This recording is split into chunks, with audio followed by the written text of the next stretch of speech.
안녕하십니까. 오늘부터 본격적으로 블레이저를 배워보도록 하겠습니다.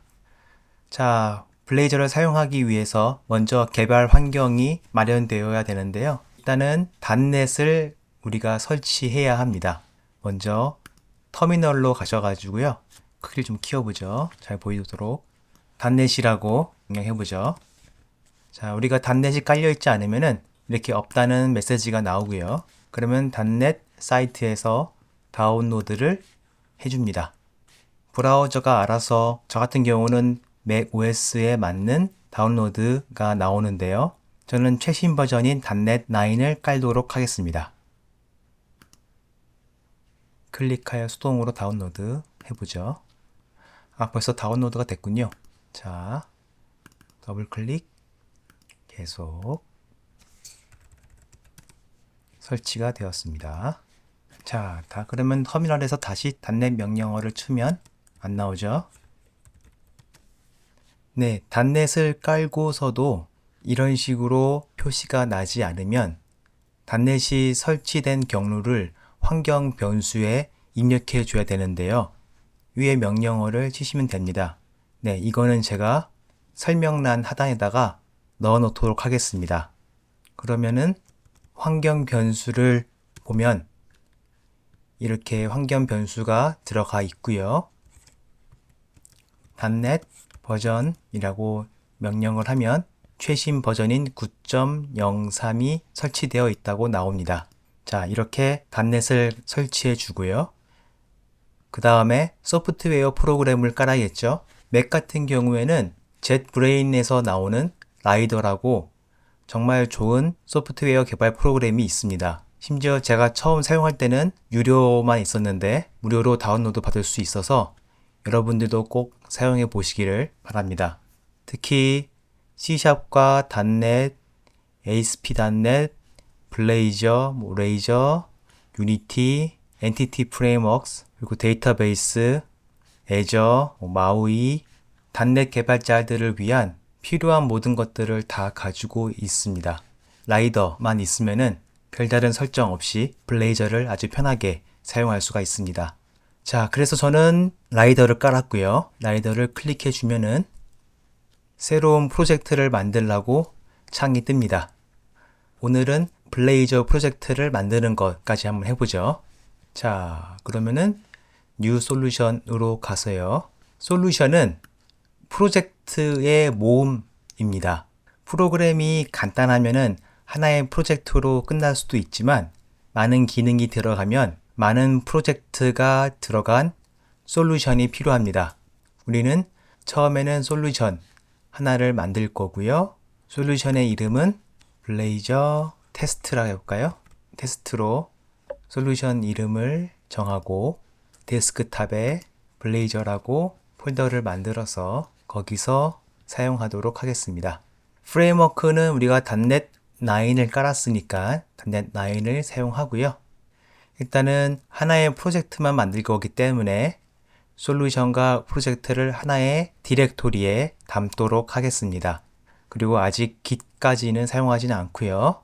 나머지는 그대로 사용하시면 되는데, 자, 이름을 정하고 왼쪽 편을 보니까 프로젝트 타입이 지금 콘솔이죠. 우리는 웹 앱을 만들 거기 때문에 콘솔에서 웹으로 탭을 옮기고요. 다시 체크해주고 단넷 9으로 해주고, 자, 그 다음에 템플릿이 나옵니다. 자, 우리는 블레이저를 사용할 거고 블레이저에는 지금 두 가지 템플릿이 있는데 위에 것이 기본적인 블레이저 템플릿이고 아래는 웹 어셈블리, 즉 우리가 저번에 얘기했던 클라이언트 사이드 앱 중에서 클라이언트 사이드만 사용하는 앱을 만드는 템플릿입니다. 우리는 거의 위에 것만 사용할 거고요. 선택을 해주고 밑으로 내려오면 블레이저 웹 앱 안에서도 인터랙티브 렌더 모드를 서버로 할 것인지 웹 어셈블리로 할 것인지 오토로 할 것인지 아니면 사용하지 않을 것인지 이렇게 나와 있습니다. 네 가지 선택사항은 정말 중요한 거기 때문에 다음 시간에 제가 자세하게 설명드릴 거고요. 일단은 서버를 선택하도록 하겠습니다. 자, 그러면은 서버를 선택한 다음에 인터랙티브 로케이션이라고 하는 부분에서 per page 컴포넌트가 있고 글로벌이 있습니다. 이것도 정말 중요한 선택인데요. per page 컴포넌트는 컴포넌트마다 인터랙티브 렌더 모드를 사용하는 것을 의미하고요. 글로벌은 어떤 컴포넌트를 사용하든 모든 컴포넌트를 인터랙티브 렌더 모드로 사용하게끔 해주는 겁니다. 인터랙티브 렌더 모드를 손쉽게 사용할 수 있다는 장점이 있지만 인터랙티브 렌더 모드도 장점만 있는 건 아니거든요.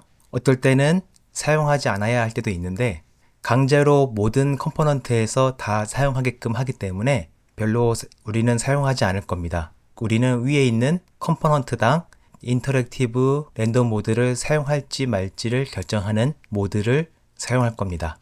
그리고 아래에 있는 샘플 페이지를 클릭해서 우리가 아주 쉽게 블레이저가 뭔지를 살펴보도록 하고요.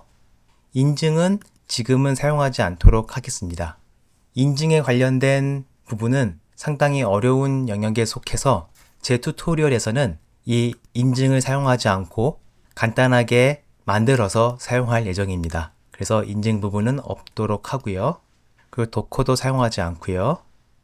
자, 여기까지 중요한 세팅은 마쳤고요. 어드밴스 세팅에서는 우리가 만질 것은 없는 것 같습니다. 로컬 DB를 우리가 사용할 건데 이것은 뭔지 모르겠네요. 잠시만요. SQLite를 사용하는 게 아닌 로컬 DB를 사용한다라고 나와 있는데 일단 요거는 만지지 않고 만들도록 하겠습니다. 클릭. 자, 템플릿을 사용해서 샘플 페이지를 가지고 있는 블레이저 소스 코드가 완성됐고요. 보시면은 블레이저 테스트라고 하는 솔루션 안에 블레이저 테스트라고 하는 프로젝트가 하나 있고요. 거기 안에 3개의 폴더가 있는데요. 프로퍼티스와 www 루트 폴더 그리고 컴포넌트 폴더가 있고요. 2개의 JSON 파일이 있습니다. 앱 세팅과 앱 세팅 디벨롭먼트 JSON 파일 그리고 프로그램 CS 파일이 있고요. 프로그램 CS 파일을 더블 클릭해서 안에 있는 내용을 보면 벌써 템플릿이 많이 코딩을 해 놓은 게 보입니다. 자, 우리가 이 한 줄 한 줄 어떤 의미를 가지는지가 정말 중요한데요. 이 자체, 즉 첫 줄에서부터 마지막 줄까지 순차적으로 읽어서 만들어내는 것이 블레이저 웹 앱이기 때문입니다. 나머지 폴더에 있는 것들과 그리고 파일들은 여기에서 설정한 메소드나 환경 그리고 로직에 의해서 이 웹 앱이 잘 동작을 하도록 도와주는 것들입니다. 즉 우리는 이 프로그램 CS 파일을 잘 알아두면 블레이저가 어떻게 동작하는지 확실히 알 수 있고요. 그리고 나머지 폴더들과 파일들이 어떤 역할을 하는지 체계적으로 알 수 있습니다. 자, 일단 한번 블레이저 템플릿이 어떠한 샘플 페이지들을 만들어서 블레이저 웹앱을 만들었는지를 확인해 보죠. 자, 여기에 있는 플레이 버튼을 누르면 됩니다. 자, 그러면은 컴퓨터 자체를 서버로 인식해서 그래서 우리 컴퓨터에 렌더링이 되어 이러한 웹 앱이 만들어진 것을 알 수가 있습니다. 자, 보시면은 로컬호스트 5166 포트에서 서버가 만들어진 것을 알 수가 있고요. 여기가 지금 홈페이지, 그리고 카운터 페이지, 그리고 웨더 페이지가 잘 동작하는 것을 알 수가 있습니다. 자, 여기서도 보시면은 이 웹 앱 자체가 하나의 페이지인 것처럼 페이지를 이동할 때마다 세로 고침이 되지 않고 세로 고침이 안 되죠. 하나의 페이지인 것처럼 동작하는 것을 확인할 수 있고요. About을 눌러서 다른 사이트에 이동할 때 그때 이젠 세로 고침이 돼서 새 창으로 열리는 것을 알 수가 있고 우리가 만든 테스트 웹페이지에서는 세로 고침 없이 아주 매끈하게 페이지 이동이 가능한 것을 볼 수가 있습니다. 카운터 페이지에 가서 클릭을 하면 저의 상호작용에 반응해서 바로 카운터가 올라가는 것을 볼 수가 있네요. 그리고 웨더 페이지에 가면 처음에 로딩이 뜨고 그 다음에 데이터가 나오는 것을 알 수가 있고요. 이 데이터는 보니까 랜덤하게 나오는 것 같습니다. 그때그때마다 값들이 바뀌네요. 자, 블레이저 팀에서 이 샘플 페이지를 만든 이유는 블레이저가 어떻게 작동하는지, 어떠한 시스템으로 작동하는지를 쉽게 알려주기 위해서 만들어진 페이지이고요. 여기서 우리는 정말로 많은 것들을 배울 수가 있습니다. 그리고 우리가 여기서 배운 것들을 토대로 또 우리만의 웹 앱을 만들 수가 있고요. 그래서 오늘은 여기까지 하고요. 다음부터는 프로그램 파일을 통해서 그리고 만들어진 웹 앱을 통해서 블레이저가 어떻게 동작하는지 대략적으로 살펴보면서 블레이저와 친해져 보도록 하겠습니다. 감사합니다.